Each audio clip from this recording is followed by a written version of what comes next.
This is a Big Facts Network exclusive.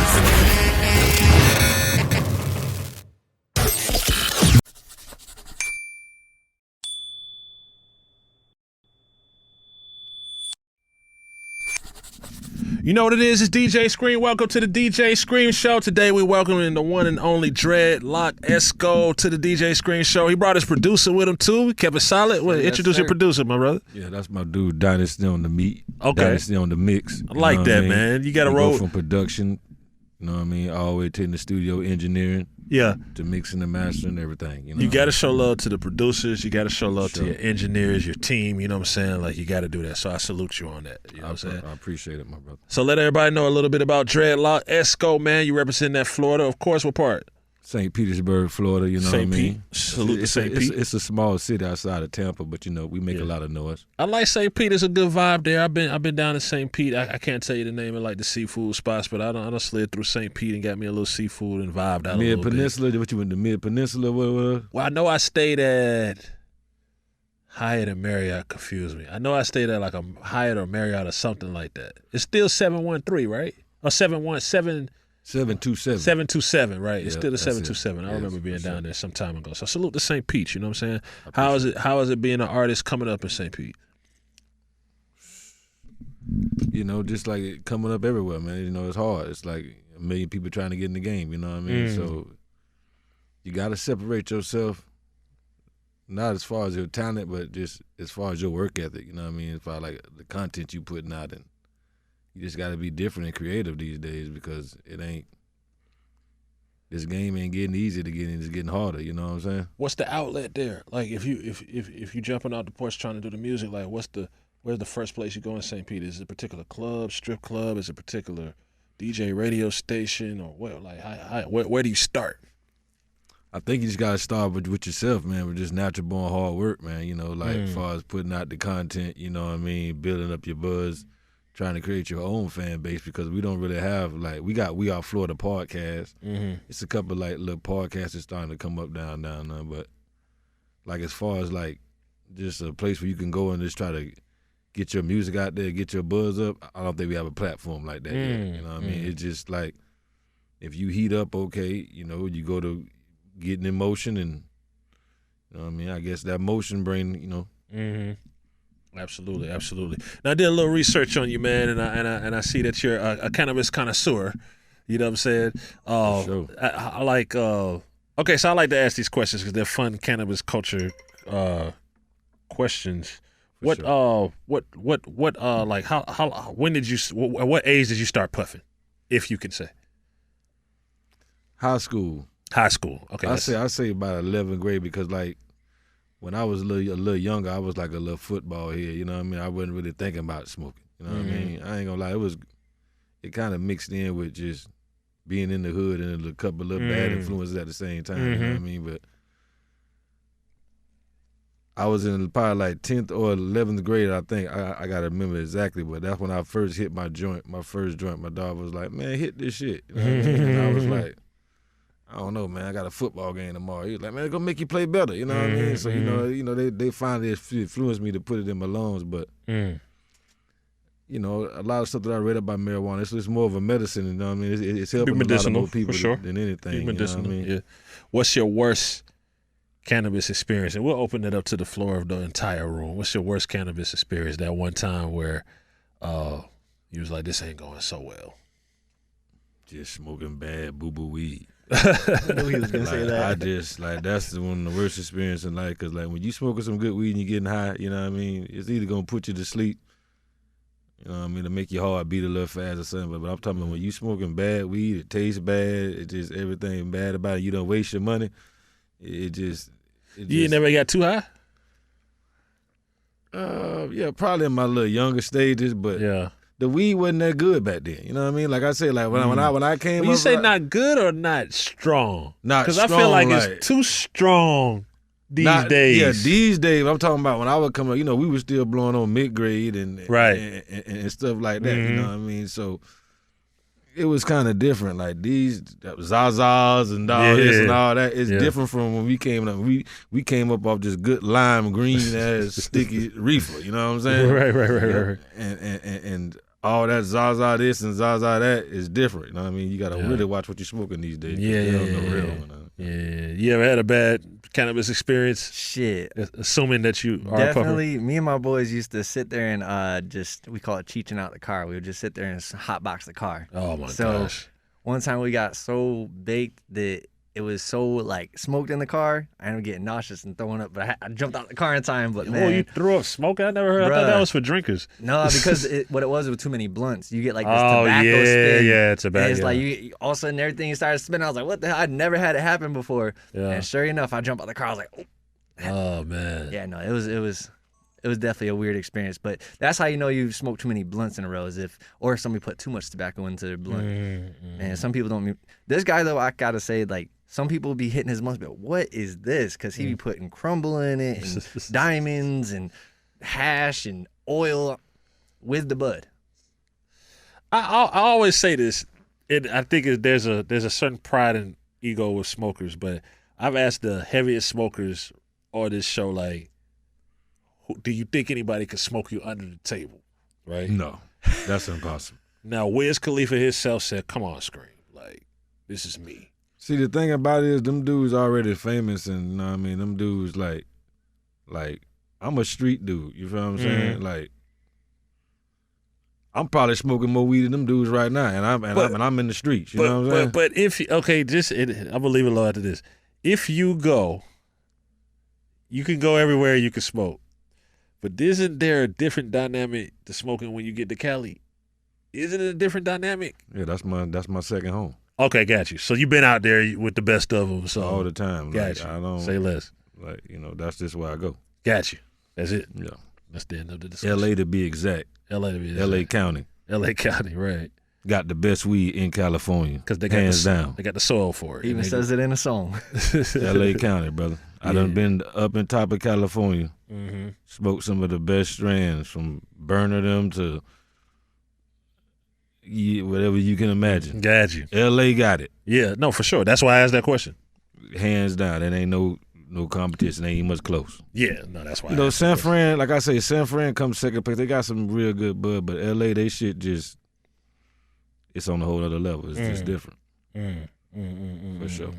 So musically, man, like, what separates you from another homie that's rapping? Because, there's a lot of people rapping, but the Dredloc Esco story, your story, you know what I'm saying, what you trying to put down, like, what separates you from this individual and that individual and this individual? Just being different, you know what I'm saying? Like, when you turn on a record, you gonna know it's me. You know what I mean? Like, it's gonna be totally different.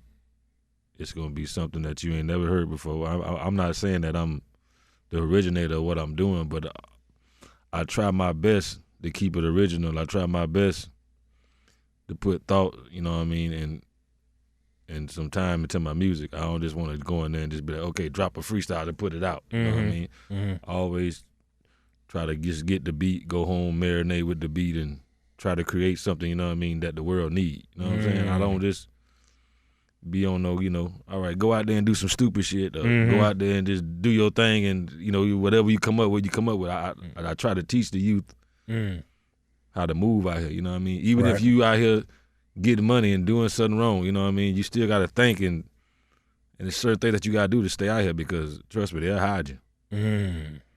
They will hide you, and they won't even much think about you, trust me. And them jails and prison systems, they ain't getting nothing but worse and worse. You know what I mean? They ain't getting better up in there, you feel me? Well, the streets always been the streets, but at what point do you think it took a turn for the worse in the respect of, like, it used to be like, no matter how street you was, you were still trying to get some money. But it seems like the climate and the culture now is just like, almost like crash out. Like, crash out is almost the goal. You know what I'm saying? Because I think it's just the music that they pushing on us, man. Like, that drill music, you know what I mean? Like I told you, I never disrespect the hood because I'm from the hood. And I know people go through beefs and people be out here robbing people. So, I understand the get back, and I understand sometimes you got to do what you got to do out here. You feel me? But just riding around talking about you just sliding for nothing and all that, and just throwing your life away like type stuff, that was the most dumbest thing to me. That's why I try to go against that. I try to teach the youth, look, don't crash out. Go get you some money. You know what I'm saying? forget all that sliding, because once you slide and you be in the walls for about 10, 20 years, it's going to teach you a real valuable lesson. You know what I mean? And it's going to take your life away. You know what I mean? So it's like, I always try to teach you to, you know what I mean, not as far as being positive, but just think before you do. You know what I'm saying? Don't be out here just doing anything. Because trust me, they will hide you once again. What's the most valuable lesson you think coming up in the streets of the hood that you learned, maybe at whatever age or a young age? Like, this is the most valuable lesson I learned from the streets. Because I always tell people, like, even as you evolve and turn into a different person as we all grow, there's still some valuable lessons that come from living in the hood, the ghetto, the projects, or the streets that you can't get in no corporate building. Yeah, the most valuable lesson I learned from the streets, and it cost me 7 years of my life in federal prison, stop flousing. All that flousing, all that stunting, it ain't worth it. They watching. I'm telling you that right now. If you out here touching some real money and you don't think they watching you, your ass better think again. That's why I always killed it. I killed that flousing stuff, because that's why they came. Like, you out here stunting and you out here, these people working regular jobs. These polices ain't making no money like that. And you know what I'm saying? And especially they see you from the hood stunting and smiling and all that. They don't want to see that. Because they can't barely go home and take their wife out to eat. You know what I mean? Off their little check they getting every week. You know what I'm saying? They got to do their job. They're trying to keep their job. Yeah, and then they see you out here stunting and living great. They ain't going to like that. They going to come at you first. So, like, the more attention you bring to yourself, I think that's the lesson that I learned from the streets. Just keep that attention away from you when you really touching some money, not just these people out here just be like, yeah, I'm doing this and doing that and ain't doing nothing. I'm talking about the people out here who really touching this shit. You know what I mean? I'm talking about touching some real money. Stay out the way, man. Stay on the low. Stay getting your paper, but do it like damn near like how you working a job. Damn near make it look like you working a job, or make it like how you living average. I mean, even if you ain't living average, just make it look like that. I mean, paint a picture for them to see. So you giving gems and wisdom, man, but I think like a big part of the disconnection too is when, some of the young people start looking at, oh, you're old and this and the old and old and old. But I'm thinking, like, shouldn't it be respect? Is it a good thing to live? Facts. Like, you can't get old if you ain't alive. Yeah, but these just don't respect nothing. You know what I mean? Like I told you, like, it ain't like how we came up. Like, we came up on morals and values. We came up on, you know what I mean, different. Like, this generation think telling cool. You know what I mean? Like, it's like this generation is backwards. You know what I'm saying? It's like you can't even much take this generation serious, you know what I mean, when it comes to the streets, because they don't got no morals or no values. How can you take it serious? You know what I'm saying? You can't take it serious when you don't got no morals or no values to stick to, or you don't got nothing, you know what I mean, no codes, or nobody to check you. If you just out here doing dumb stuff and people think it's cool, you finna crash out. You know what I'm saying? But if you got morals and values and you really thinking and you really think before you do anything, you always gonna have a better chance at being out here, because it ain't about who got the most money, who doing the most stunning. It's about who out here the longest. It's about who out here in these streets for the longest, without going behind them walls. Survival. Yeah, it's about survival. It ain't about who got the most money, because it's gonna always be somebody with more money than you. I don't care who you is. You can be El Chapo. It's another El Chapo that got just as much money as you do. You know what I'm saying? It's just stay out of people's business. As long as you living comfortable, you taking care of your family, you winning, bro. You don't have to have more money than everybody to just be winning. You know what I'm talking about? And that's where a lot of these jits be going wrong at. They want to stun about, oh, you broke, blah, blah, blah, blah. It don't matter who broke and who rich, because somebody always got more money than you. Facts. If somebody never heard, they watching, they tune in, and they never heard a Dredloc Esco song in their life, and they just now getting in tune to you with this interview, what's that one song they need to go listen to first to become a fan of yours?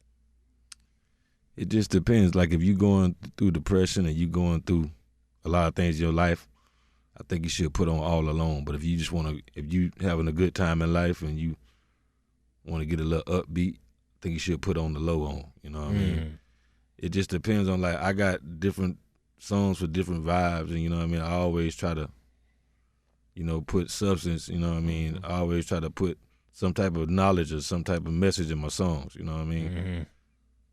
I don't never just want to just drop a song and just be like, you know, all right, this just a head buster song or just this type of song or that type of song. I always want to put meaning behind it. I always want you to get something out the music instead of just, you know, sliding on the ops and, you know, all this other stuff. You know what I mean? It just don't make no sense to me unless, you know what I mean? Because this generation right here needs some guidance, whether they know it or not.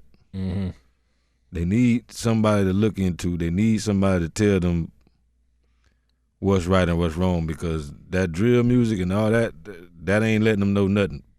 You know what I'm talking about? It ain't no message, it ain't no nothing in drill music.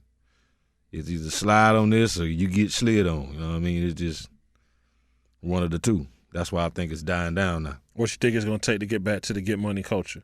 Like the trap culture of 2000, it was street, but like mid 2000s when I was like getting into the game, you know what I'm saying? For me, it was kind of like, man, I love to see a person turn a negative into a positive. You see what I'm saying? That's why I got into this. That's why I stayed into it, to help people get from point A to point B.